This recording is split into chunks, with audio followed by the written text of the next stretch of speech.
Salut tout le monde, on se retrouve pour un petit bilan de mes lectures du premier trimestre de 2025. Je cherchais un sujet de vidéo depuis un petit moment, j'étais pas spécialement inspirée, je me suis dit pourquoi ne pas simplement vous parler de ce que j'ai adoré dans ce début d'année 2025 puisque j'ai eu quand même pas mal de lectures coup de cœur, donc voilà, c'est parti. Et on commence avec un titre qui a été une véritable surprise pour moi puisque tout simplement je n'aimais pas le travail de l'autrice jusqu'à présent ou alors j'étais pas spécialement convaincue. Il s'agit des 7 chevaliers du royaume des marronniers. Et il faut dire que j'avais essayé Spiritual Princess sans réel succès. J'avais bien aimé le one shot qui était sorti chez Akata, Les Noces de l'or et de l'eau, mais sans avoir de réel coup de cœur, même si j'avais trouvé ça sympa, ça m'avait permis de découvrir l'autrice, de découvrir son univers et voilà. Et donc j'attendais avec pas mal d'appréhension les 7 chevaliers puisque tout le monde en disait du bien et moi j'avais pas spécialement ce truc avec l'autrice. Je trouvais que ces histoires étaient toujours un peu étranges, que j'arrivais jamais complètement à accrocher à l'univers. Et il faut avouer que cet univers dans les 7 chevaliers est lui aussi bien étrange, mais je trouve que ça fonctionne bien, j'ai envie de savoir la suite. Bref, je vais vous en parler un petit peu plus en détail. Les 7 chevaliers du royaume des marronniers, on se place dans un royaume fictif, le royaume des marronniers, qui est placé au centre d'une carte et entouré par plusieurs autres royaumes. Ce qui se passe, c'est qu'il y a 7 frères, issus d'une lignée où la mère est en fait une sorte de chef du royaume, on va dire, voilà, j'ai plus les termes en tête. Et ces 7 frères vont devoir, pour des raisons diplomatiques, partir vivre dans les royaumes qui entourent le royaume des marronniers et ainsi pouvoir maintenir la paix. Ce qui est intéressant, c'est comme on dit 7 frères, on dit 7 points de vue et donc un récit choral. J'aime beaucoup la façon dont l'autrice a construit l'univers. Des royaumes voisins qui ont tous une identité différente, 7 frères qui ont tous une identité différente et des objectifs et des façons de vivre un peu différentes. Vraiment il y a cette multiplicité des points de vue qui est vraiment charmante et qui en tout cas pour le moment j'ai vu jusqu'au tome 3 fonctionne très bien. Bien évidemment je pense que ça ne fera pas l'unanimité puisque c'est quand même vraiment comme je l'ai dit dès le départ un univers un peu étrange, mais si on accepte vraiment de se laisser porter, d'accepter cet univers qui correspond pas spécialement aux attentes qu'on a habituellement, et bien je pense qu'on peut s'attacher au personnage et qu'on peut avoir envie de lire la suite de ce récit qui, je suis sûre, ne vous laissera pas indifférent qu'on aime ou qu'on déteste. On continue avec un manga que j'ai adoré récemment, il s'agit de Sketchy, un manga de skate. Si je vous dis manga de sport, vous allez forcément me dire tournoi, esprit shonen, compétition, devenir le meilleur, enfin voilà. Ici on sort complètement de ce registre puisqu'on suit un groupe de femmes de trentenaires qui décident de se mettre au skate et de découvrir cet univers sans pression, simplement pour se retrouver, simplement pour passer des moments ensemble et avoir un objectif commun, découvrir cette culture. Et c'est vraiment un titre qui m'a profondément plu et profondément marqué pour plusieurs raisons. Mais avant de vous donner un peu trop envie, je tiens quand même à préciser quelque chose. C'est un manga qui est disponible en anglais et pour le moment pas en français. Après il y a assez peu de tomes, le niveau d'anglais est pas hyper complexe. C'est des tomes qui sont facilement trouvables en neuf, pas quelque chose de difficile à se procurer. Et donc, on en revient à pourquoi j'ai aimé Sketchy. Déjà premièrement parce qu'on suit un groupe de femmes qui ont la trentaine, donc ce qui fait que forcément on s'éloigne un petit peu des préoccupations adolescentes qu'on peut retrouver habituellement dans les mangas de sport type shonen qu'on a l'habitude de lire et qu'on apprécie aussi. Ici on suit vraiment des femmes qui sont à un moment de leur vie où elles se demandent un peu ce qu'elles vont bien pouvoir faire, elles ont un métier, est-ce qu'elles ont une vie de couple, elles ont voilà des objectifs qui sont complètement différents et qui entre un peu plus en écho on va dire avec ma situation actuelle puisque je suis plus proche de leur âge que de celle d'un adolescent. Par rapport à cela, notre personnage principal va se poser toutes sortes de questions au niveau de la pression sociale, le fait de se mettre en couple, le fait d'avoir une vie conventionnelle où on doit se marier, avoir un emploi et respecter un schéma bien précis. Donc le skate est aussi un prétexte pour interroger finalement la place de la femme au Japon. C'est finalement un manga très chill où on découvre vraiment ce groupe de femmes qui s'entraident ensemble. Il y a véritablement une vraie sororité entre ces personnages et j'ai juste adoré les découvrir. En plus je trouve que graphiquement c'est très chouette, j'adore en plus l'esthétique des couvertures, bref. Pour moi Sketchy c'est un manga que j'adorerais voir en France parce que je suis sûre qu'il peut parler à plein de femmes, à plein de jeunes femmes et à d'autres personnes bien sûr, mais je pense qu'on se retrouve très facilement dans ce genre de récit en tout cas. Si vous me suivez sur les réseaux sociaux, vous n'avez pas pu passer à côté de mon gros coup de cœur de début d'année. Il est là. Il s'agit du Requiem du Roi des Roses. Je vais pas m'attarder énormément puisque j'en ai déjà parlé à plusieurs reprises, notamment sur le dernier live de Dinana que vous pouvez retrouver sur notre chaîne YouTube avec Théo qui a pu apporter un point de vue un petit peu différent, notamment vis-à-vis de son vécu et du fait que selon lui le point de vue et la situation que vit le personnage principal se rapproche des vécus trans. Donc je vous invite fortement à aller voir ce qu'il a dit parce que c'est très intéressant et ça forcément ça apporte quelque chose que je ne peux pas apporter. Et du coup, pour revenir sur le Requiem du Roi des Roses, on suit une adaptation d'une pièce de Shakespeare, Richard III, où le personnage de Richard serait en fait intersexe. Et donc forcément, tout au long de ce récit, on va suivre un petit peu sa quête d'identité, la façon dont il cherche à se définir et aussi en parallèle son envie et son désir d'être à la tête du royaume et de venger son père.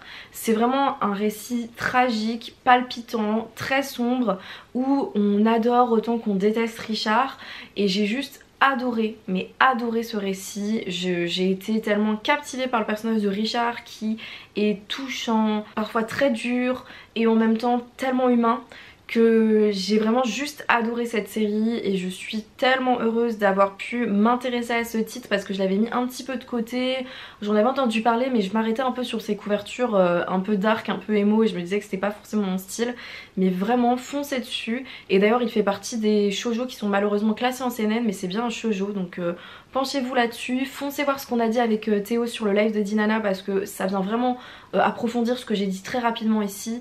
Et vraiment le Requiem du Roi des Roses, vraiment un titre à lire et à ne pas manquer, on a la chance de l'avoir en France donc foncez. On continue avec un titre assez important pour moi puisqu'il a été finalement assez fondateur dans ma découverte du shoujo. Il s'agit de Red River, c'est un titre que j'ai découvert en scan quand j'étais ado, que je cherchais des shoujo à découvrir et qui m'a en fait permis de me réintéresser au shoujo. Aujourd'hui on a la chance d'avoir une réédition qui le rend accessible en anglais, donc malheureusement encore une fois il faut se pencher sur l'anglais, mais c'est assez facilement disponible et pas hyper cher vu que c'est des volumes triples, donc si ça vous intéresse foncez. Et pour ce qui est du coup de l'histoire et pour vous parler un petit peu plus en détail de ce titre, on suit une héroïne qui va être projetée finalement dans le passé. C'est donc un isekai, elle vivait sa vie bien tranquillement au Japon et elle se retrouve en Anatolie chez les Hittites. Et en fait elle va vivre une aventure épique, une histoire d'amour avec notamment un des princes sur place. C'est un récit, attention, qui a quand même quelques années et où la notion de consentement c'est pas trop ça. Je tiens quand même à vous dire que voilà, il a pas très bien vieilli sur ces aspects là, mais en tout cas c'est vraiment un récit avec vraiment une dimension épique. On suit cette héroïne qui s'affirme petit à petit, qui trouve sa place au fur et à mesure, qui découvre ce peuple, qui découvre leurs coutumes, qui avance avec ce prince et vraiment c'est en même temps une histoire d'amour passionnée. Vraiment j'ai juste adoré et c'est surtout aussi un immense plaisir pour moi de retrouver des récits shoujo fleuves en fait. C'est vrai que maintenant en France je trouve que on en a beaucoup moins qu'avant en tout cas, et donc de pouvoir se replonger voilà, dans ce titre épique très long où on suit cette héroïne qui évolue avec ses personnages et juste qui est très bien mené. Donc voilà, c'est vraiment un titre que j'aime beaucoup, que je suis contente de relire des années après avec un regard différent. Et en tout cas je vous invite, si vous vous intéressez au shoujo, si vous aimez les titres comme Yona, Basara, voilà c'est vraiment dans cette lignée là et je vous le recommande vivement. On continue avec un récit plutôt court en 3 tomes qui est sorti chez Naban plutôt récemment. À l'heure où je vous parle il y a seulement un tome mais le prochain tome va bientôt sortir, donc je pense que d'ici que la vidéo soit publiée vous aurez 2 tomes sur 3, donc c'est vraiment peut-être le moment de se pencher sur ce sujet. Il s'agit de l'Auberge des Saisons Perdues.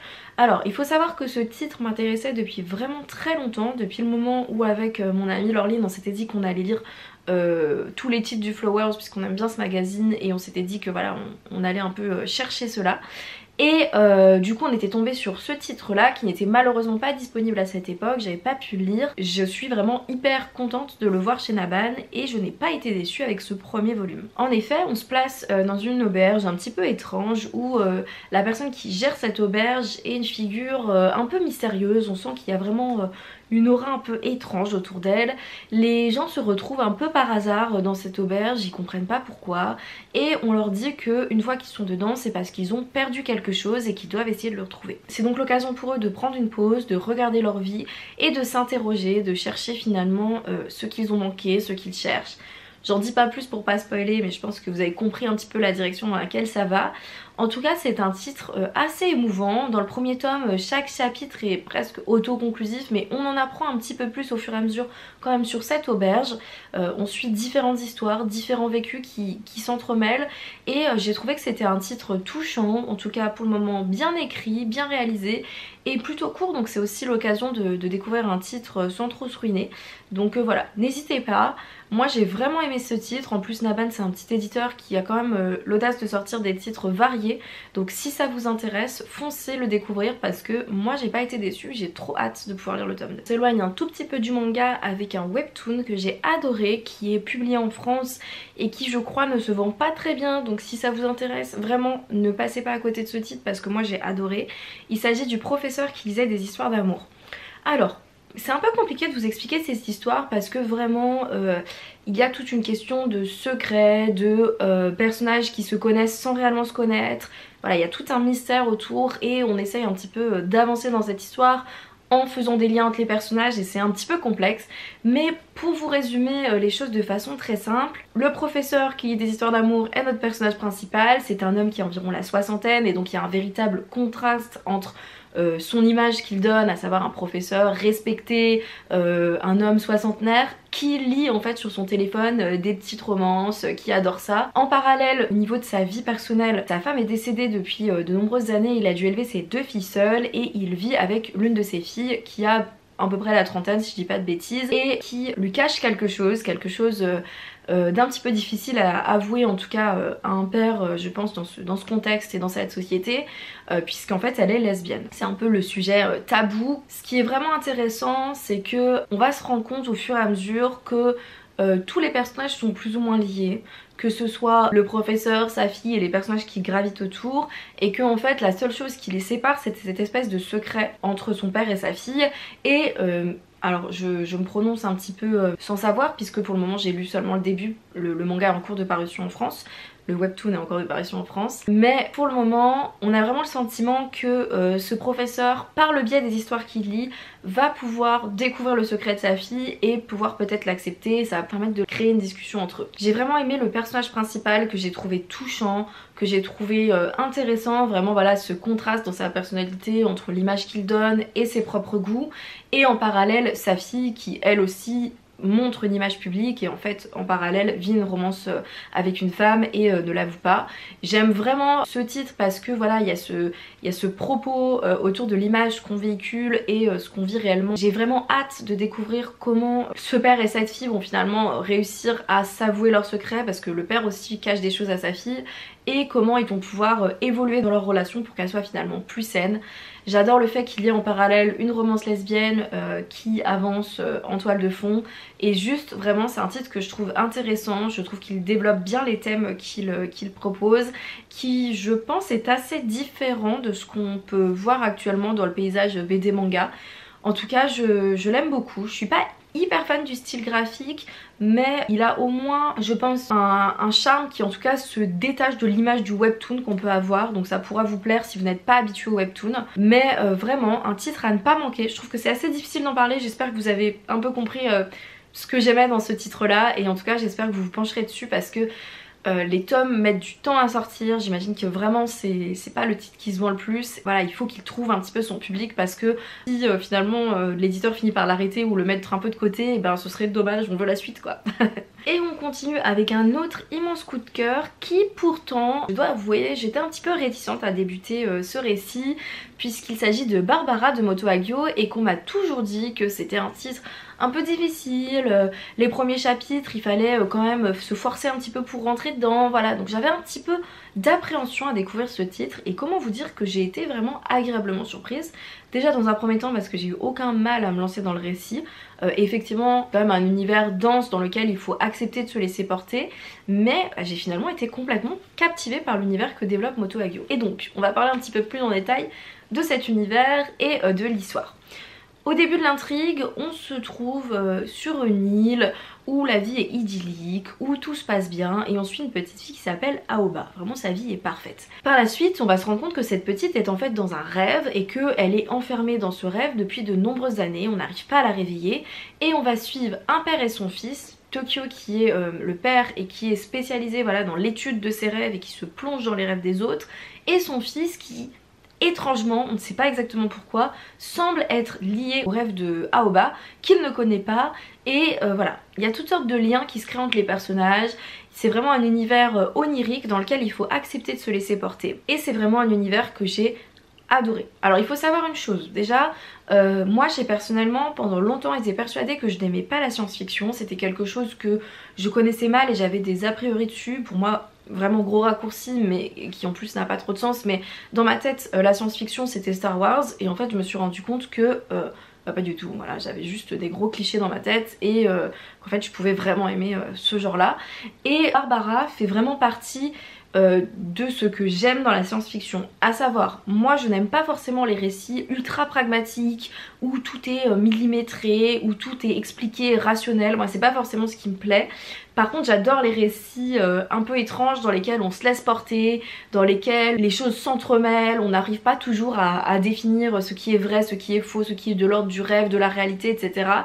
Et vraiment j'ai adoré ce récit justement pour ces raisons là, parce que c'est vraiment un titre avec lequel il faut accepter vraiment de se laisser porter, et quand on accepte cela on se retrouve plongé dans un univers qui est fascinant, dans un univers onirique, mais aussi dans un univers où dans la réalité il se passe des choses terribles, puisque autour d'Aoba il y a quand même un drame familial profond, sur fond quand même de cannibalisme, hein, voilà, pour vous dire. Et donc c'est vraiment un récit intense, un récit qui se plonge au cœur de la psychologie des personnages, qui se plonge dans le domaine des rêves, qui se plonge dans les relations familiales qui sont parfois complexes, et vraiment j'ai juste adoré ce récit, adoré ses personnages, adoré son étrangeté, adoré la façon dont Moto Hagio nous emmène dans un univers qui nous surprend systématiquement, et vraiment je suis juste fan de Barbara. Je pense que c'est un des titres que j'ai le plus aimé de Moto Hagio, sincèrement, parce que comme je vous l'ai dit ça touche vraiment à tout ce que j'aime, et tout ça sublimé par le style graphique de Moto Hagio qui comme d'habitude est très beau, nous donne des planches vraiment sublimes, captivantes, et vraiment foncez découvrir Barbara parce que c'est un chef-d'œuvre quoi. Et on continue avec un auteur que j'aime beaucoup. Je parle pas souvent d'auteur, plus souvent d'autrice, mais pour le coup c'est un auteur que j'aime énormément et que je suis depuis un petit moment. Il s'agit de Taiyo Matsumoto avec Tokyo ces jours-ci. Pour la faire courte, le point de départ est assez simple. On suit un éditeur de manga dans un magazine de prépublication qui décide en fait de changer de vie, qui abandonne tout, démissionne après l'échec de son magazine. Il va partir de son côté et puis voilà, lancer son propre magazine à lui, même si ce sera pas le magazine qui fait des millions de ventes, mais un magazine qui lui parle, et il enquête vraiment de publier la crème de la crème du manga. Taiyo Matsumoto, je pense que c'est un auteur, déjà on aime ou on n'aime pas, graphiquement il y a quelque chose qui se passe, il a un style vraiment propre à lui, on est vraiment graphiquement dans quelque chose qui s'éloigne totalement du réalisme. Moi personnellement j'aime beaucoup, mais forcément à ma première lecture j'ai été déstabilisée, et je comprends que ça puisse être déstabilisant pour des lecteurs. En tout cas moi j'adore. Et en parallèle de tout ça, c'est quand même un auteur qui laisse beaucoup de place au non-dit, qui laisse beaucoup de place à l'interprétation personnelle, et finalement un peu comme Barbara, je vous le disais, il faut accepter un peu de se laisser porter aussi quoi. C'est pas des récits où on a des réponses toujours pragmatiques, voilà, il faut vraiment accepter ce qui est en train de se passer sous nos yeux et se laisser porter par le récit. Et alors comment vous dire, j'avais un peu d'appréhension parce que avec Tokyo ces jours-ci, Taiyo Matsumoto s'éloigne en fait de ce qu'il avait l'habitude de faire jusqu'à présent, à savoir des récits qui nous parlaient majoritairement de l'enfance, pour aller dans un point de vue beaucoup plus, comment dire, peut-être un peu plus contemporain, peut-être complètement différent dans la mesure où il s'intéresse à des adultes. Il y a un personnage qui est un enfant, mais finalement c'est un personnage assez secondaire, et du coup on est vraiment sur un gros changement pour ce que faisait Taiyo Matsumoto, et donc j'avais beaucoup d'appréhension à l'idée de découvrir voilà, ce nouveau registre et de savoir s'il allait réussir à se l'approprier. Comment vous dire, j'ai adoré. Voilà, j'ai lu les 3 tomes d'un coup, j'ai attendu qu'ils sortent tous pour pouvoir les lire, et encore une fois j'ai trouvé ça magistral. Je pense que c'est un manga qui, quand on est un lecteur de manga et qu'on aime sincèrement ce médium, bah forcément ça nous parle, parce que on suit vraiment quelqu'un qui est passionné, qui aime sincèrement le manga et qui fait de son mieux en tout cas pour publier des titres que lui il aime et en lequel il croit. C'est vraiment un titre qui m'a touchée parce que voilà, on suit ses portraits d'auteurs qu'il rencontre, qu'il essaye de convaincre de publier à nouveau des mangas. On voit ces personnages qui sont des mangaka et qui sont finalement des êtres humains avec voilà des vies parfois compliquées, qui n'ont pas forcément le courage de se relancer dans cette industrie qui est vraiment très difficile et maltraitante pour les auteurs. J'ai été vraiment touchée par cette petite tranche de vie, voilà, où on découvre un éditeur qui essaye de faire de son mieux, des auteurs ont leurs particularités, qui essayent aussi de survivre dans cette industrie un peu trop capitaliste. Et voilà, j'ai été touchée, j'ai encore une fois marché à fond avec le travail de Taiyo Matsumoto, et je pense sincèrement qu'avec Sunny, ça fait partie des titres les plus accessibles de Taiyo Matsumoto. Donc voilà, si vous souhaitez découvrir son univers, c'est peut-être une bonne idée de débuter avec Tokyo ces jours-ci, même s'il n'est pas représentatif de l'entièreté de son travail, puisqu'encore une fois, je vous l'ai dit, on ne retrouve pas le motif de l'enfance, qui est pourtant un motif récurrent du travail de Matsumoto. Mais voilà, gros coup de cœur, j'ai beaucoup aimé. On s'éloigne encore un petit peu du manga avec une BD taïwanaise, qui ressemble un peu à du manga quand même, on s'éloigne pas trop, vous ne serez pas trop dépaysés si vous vous intéressez à ce titre, qui s'appelle Gagner sa pâtée. Il s'agit de l'histoire de Nobu, une petite chatte qui décide de gagner sa pâtée, donc d'aller travailler pour apporter de l'argent à la maison. C'est un récit assez simple, assez accessible, où voilà, il y a un peu d'humour, des moments un peu touchants, des petites histoires autoconclusives. Et vraiment j'ai juste adoré. Déjà on va commencer par parler de quelque chose d'évident, le style graphique qui ne vous laissera pas indifférent. J'avais eu un coup de cœur déjà pour les planches que j'avais vues exposées dans la partie Taïwan au festival d'Angoulême, et vraiment j'ai pas été déçue avec cette BD où on retrouve vraiment son style un peu crayonné, très coloré, qui fonctionne très bien sur moi. J'ai adoré découvrir l'histoire de cette petite chatte qui reprend le travail, parce qu'il y a vraiment des moments très drôles. Je pense notamment à la partie où elle décide de devenir une star d'Instagram, qui m'a fait vraiment beaucoup rire, et des moments assez touchants puisqu'on voit vraiment les difficultés de ce personnage qui essaye tant bien que mal de s'approcher des humains malgré cette difficulté. Et vraiment voilà, c'est pas le titre, c'est pas un indispensable en soi, c'est pas la BD à ne pas manquer, mais si vous avez envie de lire quelque chose de léger, qui fonctionne bien, avec un style graphique vraiment sympa, et bien je pense que c'est vraiment le titre pour vous. En tout cas moi ça m'a fait beaucoup de bien, j'ai adoré notre personnage principal, j'ai adoré sa petite bouille ronde, j'ai adoré ses petites péripéties, et vraiment je vous recommande vraiment cette BD. C'est Chloé qui est en train de faire le montage et qui est en train de se demander où est passée la fin de cette vidéo. Je pense que je ne l'ai pas filmée tout simplement parce que au moment où je filmais j'ai eu des petits soucis avec mes voisins. Et écoutez, on va faire avec, hein, voilà, j'espère qu'elle vous a plu, n'hésitez pas à la partager, n'hésitez pas à liker, commenter, à me dire ce que vous avez aimé, si on a des lectures en commun, ça me ferait très plaisir. Et sur ce, bonne soirée pour moi, mais voilà, salut.